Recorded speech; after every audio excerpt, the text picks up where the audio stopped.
So I'm Pastor Blake. Thanks for tuning in. I've asked George, who's been part of our faith family, I don't know, for about 6 months, I think. And George is originally from Kenya. His father's in ministry. He's been in ministry. The Lord, I believe, has providentially brought him to be part of our faith family. And I've asked him if he would share a little bit. You know what's going on in our nation and now really worldwide with some awareness about racial injustice. And I'm hoping that we can hear from some voices that we trust. I've been exposed to George now for these 6 months. I've kind of been able to hear about his journey and his heart longing for Jesus. And so, George, you've earned a right for me to have ears to hear. And there's things that I hear on the news that I don't fully understand, and I can't understand, right? They're not my experience. But I would love to maybe start by asking you, is there 1, 2, 3 things that you might share that I probably don't know? I mean, I probably have never experienced that you, as a man from African heritage, a black man, particularly in America. I mean, I know you went through a lot of tribal stuff, tensions back in Africa, and that impacts, and there's some similarities there. But in particular, what are some experiences you could say, this is my experience as a black man?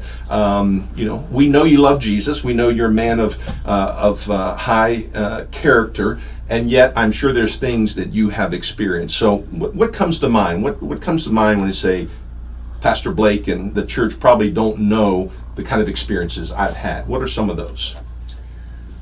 That's a big question. Yeah. Let me start from when I first came to America. I came to America to go to Bible school. And it was interesting because of my accent. When I first arrived here, people thought I was Caribbean. Huh? And everybody was referring to me as a Caribbean. And I'm not a Caribbean, I'm a Kenyan. and proud of it. And then that shifted when I started meeting more people and African Americans.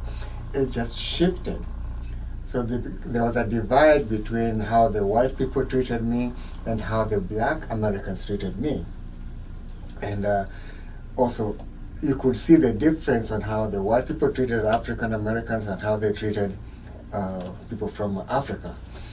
And I didn't know where to fit. It was very confusing because culturally I could not fit with the African Americans. And culturally I could not fit with the Caucasians. And it was an upheaval, up the hill, down the valley kind of thing.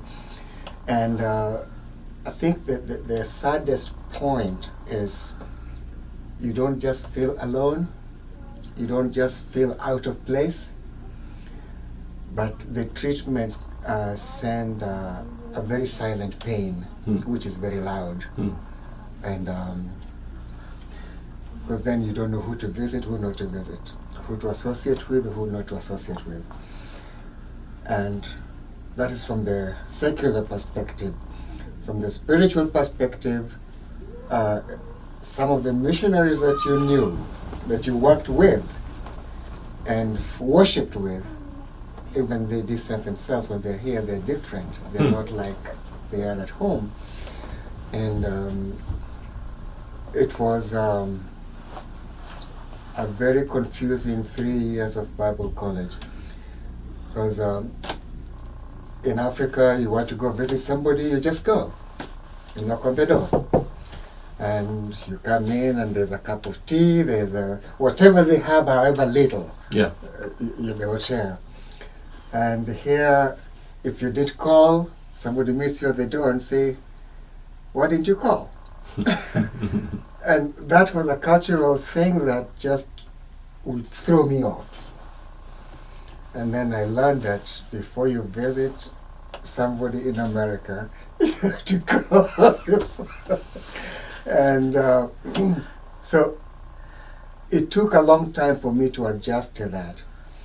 But what stayed that was very difficult is developing relationships, because you have the aspect and the thought of the community, the village aspect, and here it's very individual. Mm-hmm. So that was like living in the wilderness. And you didn't know which village to connect with, right? No, I mean, didn't know which because village to connect none with. of them were really feeling like home to you. Yes, and then in that type of loneliness, you start to fear the police.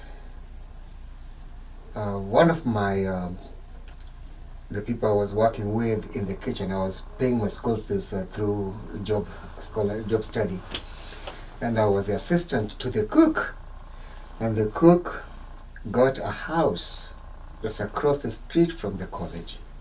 In fact, the street ran right through. So one side is college and one side is was the houses, and there were Caucasian kids helping him to move, and he called me and said, "Hey George, come help me." So I went in and I started helping. So we're all carrying boxes, walking across the street to the house, and a police car passes by, and he goes and he turns around and he comes back just for me. So I'm standing there and he stops me, starts asking me questions. I have a box and he wants to know what is in the box, where I'm going, where I'm from. And when he heard my accent, it was even worse. So till the other students came by with their boxes, then they said, "Oh, he's with us. He's okay." Then I was allowed to cross the road. And I started asking myself questions I did not understand. And after graduation, there's some people that I developed friendships with. They lived in Pennsylvania. So I came to visit them one day. It was winter. And the husband was going to work, and the wife was also going to work. And they left me in their house and gave me the keys. Say, if you want to walk around, go see the snow, it's fine. So I took a walk in the community, and on the way back, a policeman followed me in a car. Looking back, and he just followed me. I went to the house, and within a few minutes, he was knocking on the door. And he had me out there, no cuffs, no nothing, but he just asked me a barrage of questions. We had to call my friend from work to come and prove to him that I was okay, just because I was a black person in the neighborhood. And that's when I started seeing my skin and asking myself, what is wrong with blackness? And I had to really fight, and I'm still struggling with it today.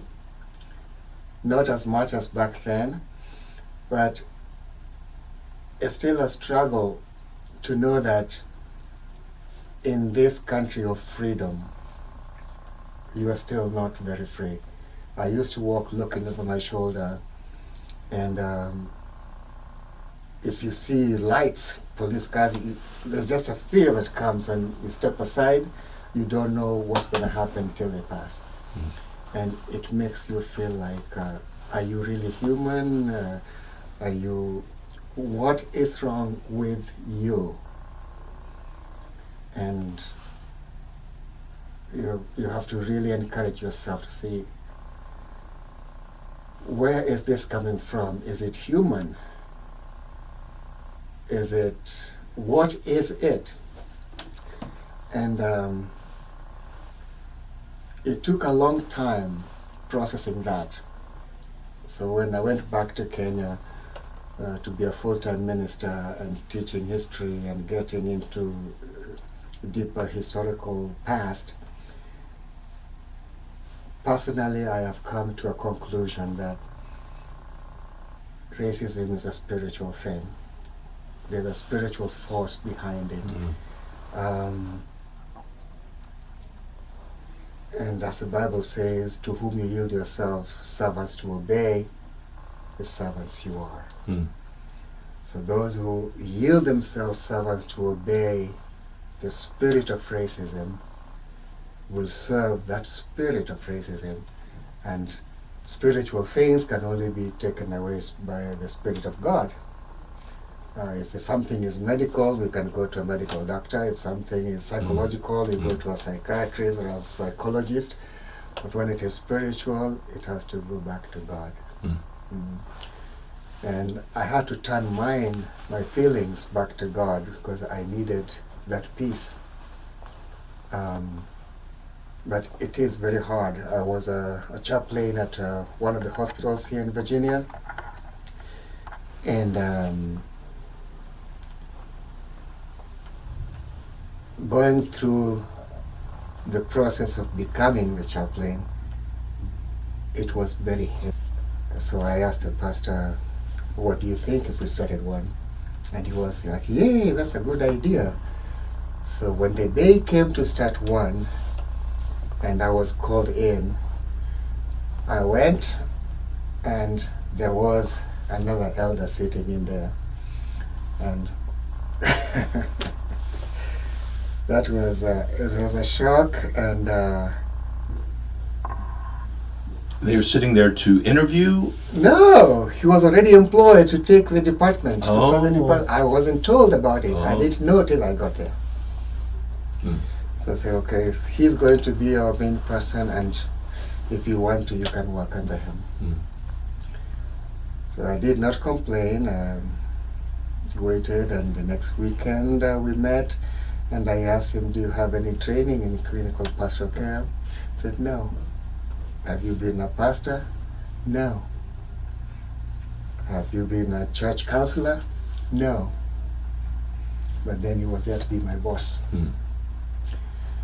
So that ended, and I left that church. But that seems to follow everywhere I go as a black man in America. If I get a position,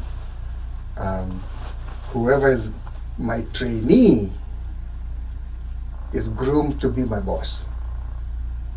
And sometimes I train them, and then they become my bosses. And so you keep going, you keep moving, because you don't want to fight physically. You fight on your knees, and you fight. And sometimes one wonders,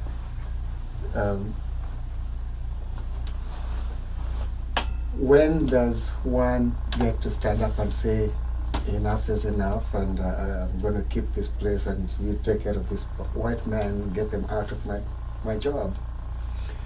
But you, as a Christian, you hold back, because you're really struggling. Christ, self. And most of the times, whether it is weakness or strength, I don't know. But most of the times, to survive, you walk away. And I've met so many people of color who will walk away, and they'd rather be in poverty and suffering than fight for what is rightfully theirs. And we don't really have good models, right, for how to stand up or fight for justice without going to a violent extreme, or to be a doormat. That's and you're true. saying, so when we see this extreme is bad, we think the only other extreme is to be the doormat, and it's how do you have that? You know, there's something you said there about you've come to understand racism as being rooted in a spiritual evil, a spiritual evil. You know what? When you said that, what came to me was Satan is a master of deception. You know, he even dressed, or present himself as an angel of light. And if he's a master of deception, most of us, and this is why we're partly having this conversation, is there's a good chance I'm blinded to it. If I've been influenced, and I have, by racism and by racist people of influence in my life, Satan is not going to want me to see that. He's going to want me to think, no, it's all good. And I know this is awkward because this is your church family. You've only been here 6 months. You don't want to ruffle feathers. I get that, but we want to be a church for people from every background, every ethnicity, every race. We want to share the good news of Jesus. So maybe there's something you can say, you know what, this was helpful. You know what, this kind of stuff isn't helpful. And if, I'd just love for you to be able to just share how can we, either as individual followers of Jesus or as a church family, how we can advance the kingdom on this front. There's a lot that churches can do. And not just this church, but all the churches. There's a lot that they can do to help in this situation. Some of the things that I've seen over in Africa is the separation that exists between the local church and the missionary. Missionaries serve in the local church, but they don't worship there. They only come when they're preaching. When they're not preaching, they would go to a church that is predominantly white, or they would worship at home if they are out in the country. But not many missionaries take the time to be in church on a Sunday morning, every Sunday, with the local people. There are very, very few who do that. And those few who do that are more accepted, and because they share their lives, so there's an exchange, a genuine exchange. But those that only come when they're coming to preach, and then they go out and stay in their fortified homes, kind of keep people away. So you can have a missionary in Africa who's been there for 10, 20 years, but they know people from a distance. And that keeps the divide. And then there are, so if that can be broken down and have people stay with the people, I'm just reminded, there's a missionary, I don't mind mentioning his name, Reverend George Lindsay. He took his family and moved into the local community area. He didn't stay on the other side of the tracks, no. He came in and lived in there with his wife and daughter. And it was so wonderful because she would bake cookies and visit people at home and deliver cookies and Sunday morning, and then people would do the same to her. And before too long, there was no difference between them and the locals.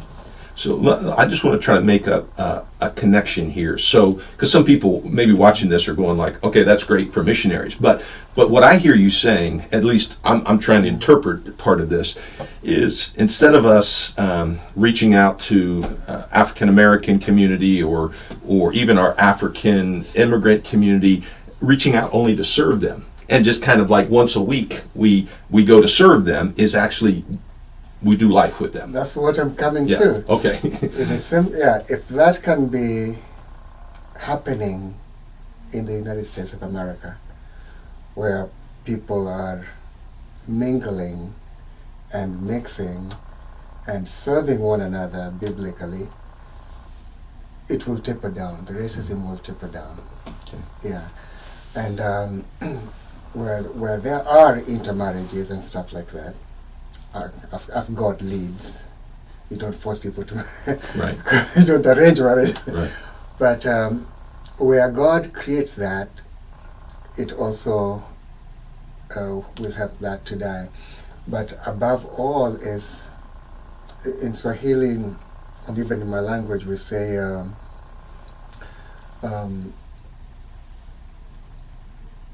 to be friends, there has to be visitation. And I know America is a fast-paced country, people are busy, busy, busy. But without that personal touch, Yeah. We can have a church of 1,000 people, but without the personal touch, there'll still be 1,000 individuals. But if individualism can be broken down to allow for community, and I like the name of the church, Faith Community, if that community can be realized in a deeper way and a broader way, an intense way, it will open doors for other people to be able to express themselves. Because I know that people of color have difficulty expressing themselves, especially those who are from other countries.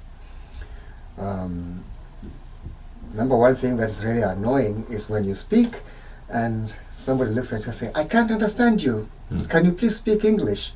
And you're speaking in English. And you're speaking British English, which is the original, right?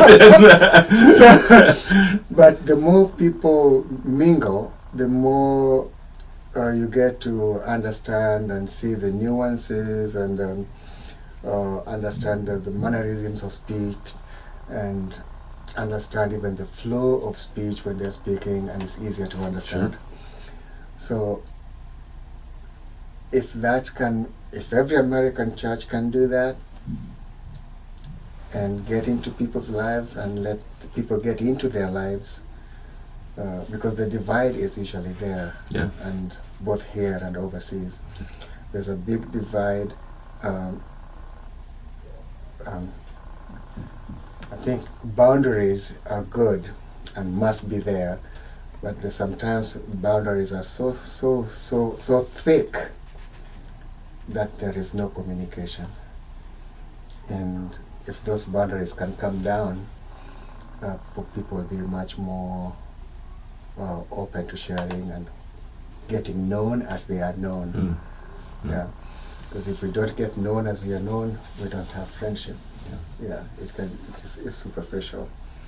Well, George, I know you have a long experience, and we didn't even really touch on some of the things you learned of the tribal tensions, which really are going to be kind of an expression. We're becoming more of a tribal nation, just in a different way. But maybe we'll have a chance to have this conversation again. But I want to say, first of all, thank you. I know this is not comfortable. I know you didn't ask to have this conversation, so thank you for ministering to us at my request. And I want you to know that I don't know all the reason God brought you here when He did 6 months ago, but I think part of it is this. I think you're here for such a time as this. You are helping us. You are. I'm developing trust with you. I hope you're developing trust from my perspective, and I'm just really glad you're here. So I love you as a brother in Christ, and thanks for sharing with our people today. All right. God bless you, George. God bless you too.